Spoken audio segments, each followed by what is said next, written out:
Hey guys, how's it going? I'm going to do the controversial parenting tag today. First off, to start, I'm in a new location. I'm filming in my bedroom. And I am not pregnant at all right now, but the reason I wanted to do this before I was pregnant or even have a baby is because I thought that it would be a good idea just for my own personal benefit to kind of have like a, sort of like, I guess this as more of like a memory, I guess, to kind of see how much I change over the course of, being not pregnant, and having the baby. So I probably will do this a couple more times. I don't know if I'll post all of them, but yeah, when I get pregnant, I will definitely probably do this again. And then I think it'd be interesting to like see how my answers change when I actually have a baby. So, yeah, just a little disclaimer. I don't know, maybe not more of a disclaimer, but I just wanted to let everyone know that I do not mean to offend anybody in any way with any of my answers for this. These are just my personal opinion. If you choose to do something different or if you believe differently, I wholeheartedly support you.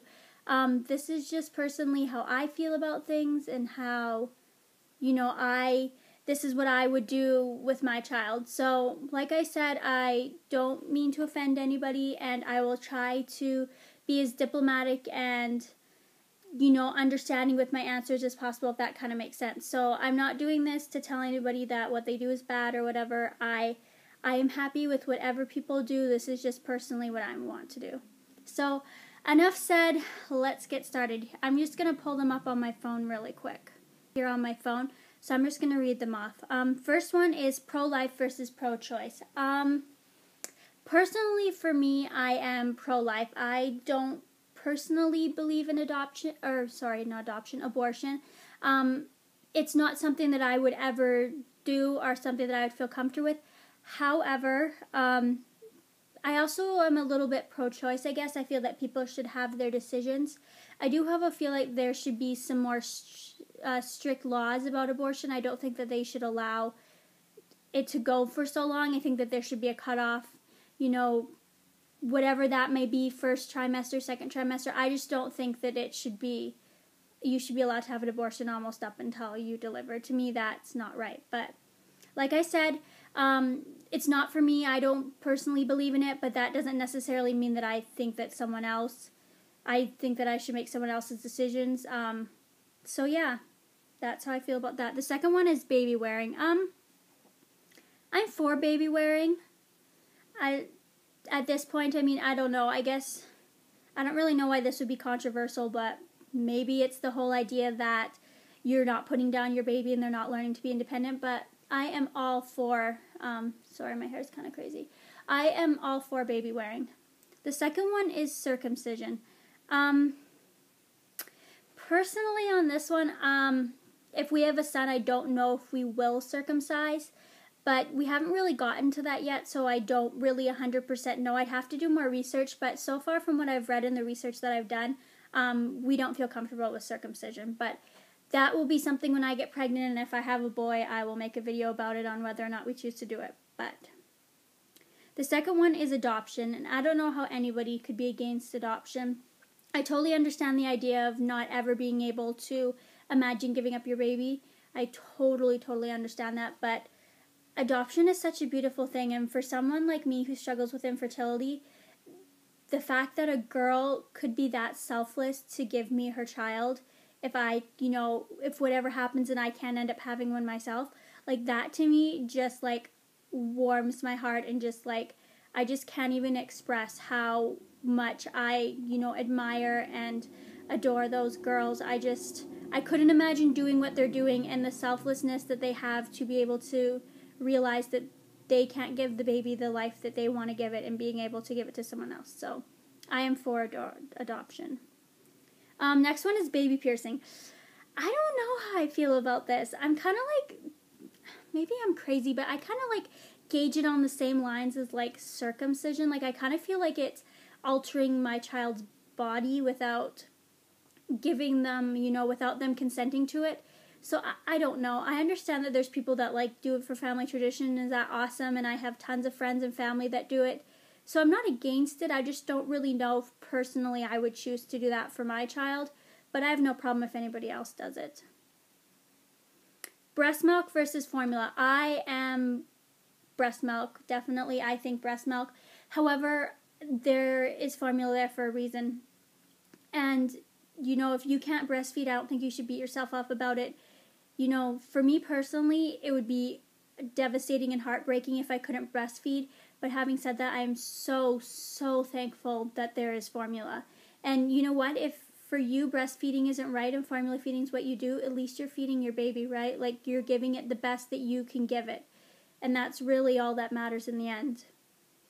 Okay, the next one is spanking.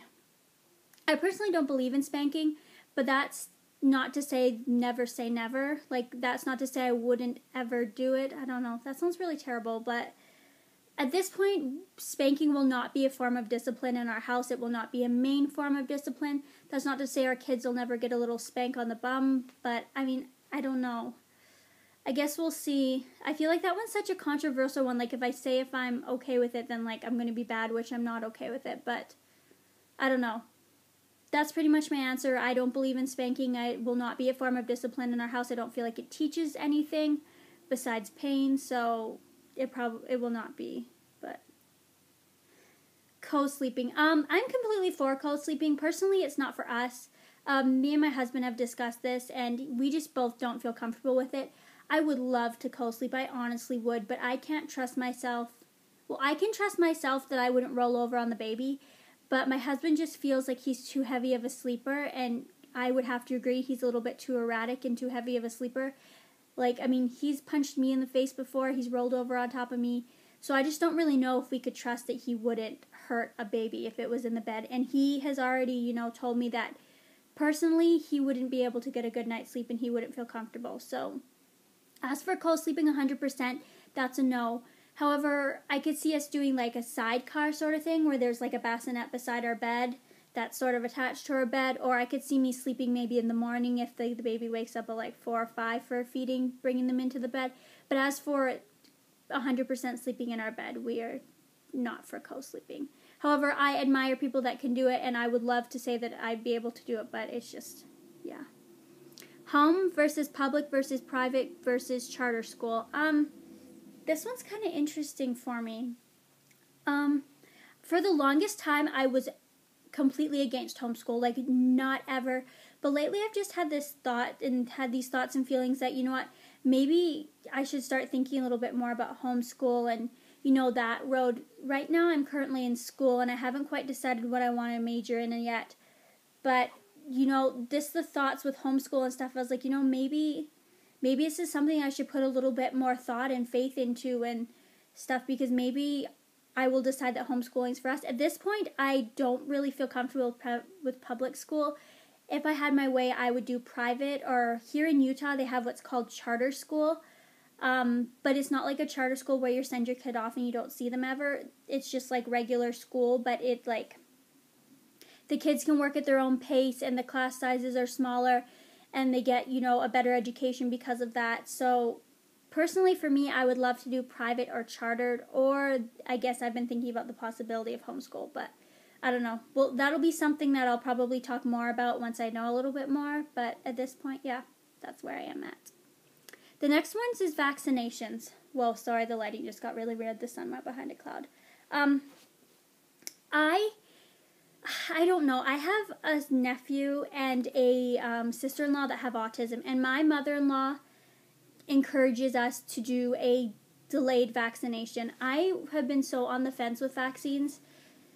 For a while, I was against them. I was pretty sure I wasn't going to vaccinate my children, and then I just sort of had a change of heart where it was like, you know what, vaccines are there for a reason. So at this point, I am on a delayed schedule. That's what I would feel comfortable with our child. I definitely want them to be vaccinated, but I know that I'm not comfortable with the rate that they are that they do vaccinations. Like a baby being 2 hours old, giving them a shot, like to me that seems a little extreme, but I don't know. This will definitely be something I'll do more research about, and I'm currently reading some books about it and stuff, so I can share some of that if you guys want, like, some of that information and stuff. But just with the risk of autism in our family and stuff, I just am going to be really careful with vaccines. And I'm religious. I don't know if anyone knows, but I don't think I've shared it on this channel, but I'm Mormon or LDS. So a lot of what I do has like a faith-based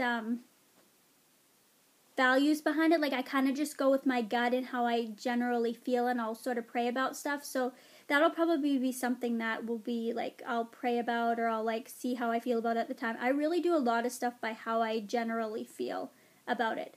So it's not necessarily like I'll do the research, but then I always go with my gut and how I feel in my heart. So medicating children. My husband actually has ADD, and he was medicated only for a short amount of time. He actually went to a private school that taught him how to deal with his ADD without the use of medication.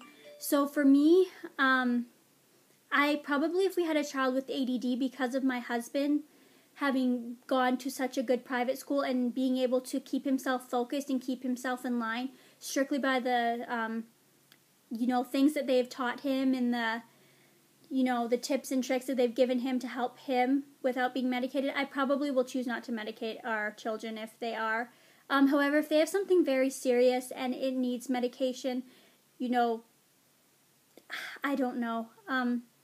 I'll probably do it, but as for like behavioral things, unless it's like a really, really serious, I will not medicate. I think that there's so many more options and just being, but I have nothing against people that, need to do that. I have, met tons of people with kids, and it's their sanity, and their kids are non-functioning without it. I also have, my brother and my father also have ADD, so, and they're medicated, so I've seen the difference between a non-medicated versus a medicated, but personally for me, I probably would just lean towards, like, not medicating, just because that's my personality type. But yeah, that was a really long-winded answer, sorry. Cloth versus disposables. I want a cloth diaper with everything in my heart. I don't have anything really against disposable diapers. I don't like the impact they have on the environment, and I don't really feel comfortable with those chemicals on my baby's bottom, but I nanny for kids that have disposable diapers, and we were all use disposable diapers, and everyone I know uses disposable diapers, so I don't have any problem with people that use them. I just personally want to use cloth. That's really what I feel in my heart is the best for our family. However, that does not mean I will never use a disposable diaper. I don't think I'll be that extreme. Like, I'll probably buy, like, once a month, I'll buy, like, a pack of Honest diapers, because those ones are a lot better. They have a lot less chemicals in them, and they're biodegradable. So, I mean, I'll probably always have a bag of disposables kicking around, just because there's certain situations, I'm sorry, I know you can cloth in every situation, and I've really done my research, and I completely understand that you can cloth anywhere. You can cloth without a washing machine. But I just really think that, in some cases, having a disposable diaper is just easier. And, I nanny, and I've nannied for several years for triplets, and I understand the need sometimes for that convenience. So it's not to say that, I'm going to use disposables when I get lazy. That's not it at all. It's just I will solely cloth diaper, but disposables will be there for, like, that odd occasion where we're, like, traveling in the car and it's not, feasible for us to have a disposable diaper. Like, for example, my family and my husband's family live in Canada. That's a 12-hour drive. I can't imagine having diapers sitting in my car for, like, 12 hours. Like, I don't know. I just think in those sorts of cases, a disposable insert or a disposable diaper sometimes is worth the time saving just in those rare cases. And if I'm going to contribute a couple disposable diapers to the landfill, it's a lot better than me, doing thousands. So that's my view on that. Sorry these answers are so long-winded. I'm so sorry. Cried out method. I am not for the cried out method. It breaks my heart. The little girls that I nannied, the triplets, I've been nannying them since they were like 3 months old. Their mother did the cried out method, and I have nothing against her. She's an amazing, amazing mother, and I love her to death. But it was just really hard for me to do it with them. Like, during nap time, I'd have to let them cry, and it was just really, really hard. Like, I think when they're older, like, probably after they're 2, I think you can let them cry a little bit in their bed. Usually, they're crying about something that, really has no meaning, and they're just tired a lot of times. I hope that doesn't come off the wrong way. I'm not meaning it in a bad way, that what they're upset about isn't important, but anyone that has a toddler that throws tantrums understands that they sometimes are just upset about, you know, the fact that they're overtired, and sometimes they just need to lay down. However, I think with little babies, they're usually trying to tell you something, because crying's the only way that they can tell you. So when they're really little, I'm not for cry it out. However, if they're just being a stinker and they don't want to go to bed and they're up there just fussing, I think that's okay. But as for them hysterically crying up there, and even now that the girls are 2, I don't let them hysterically cry up there. Like, if they're generally upset about something, I go up and see. But if they're just fussing or just, you know, whining a little bit, then I just leave them. They're getting to the age where they need to work it out a little bit on their own. But it was really hard when they were little, and I just, like, had to let them cry. Like, it broke my heart just sitting there and listening to them cry. Like, I wanted to go get them so bad, and lots of times I just ended up, you know, after it'd been a certain amount of time, just going and getting them, because I just couldn't handle just letting them cry up there. And I told the mom that, and she was okay with that. But yeah, that's my feelings about Cry It Out. And that is it. That's all the questions. Thank you guys so much for watching. I love you all. I'm going to be doing a couple more videos. Request what you want to see down below. Tell me if you like this way better. Should I just do the videos on my iPad from now on? Like, is the quality just that much better that you're okay with how they turn out? Please let me know. I did it on my laptop last time, and the video quality after I posted it was still awful. So this, I feel like it's a lot clearer and a lot better. So yeah, anyways, just let me know if you have any questions or concerns or anything. Again, I'll link my email down below. And yeah, I'll see you guys in my next video. Bye!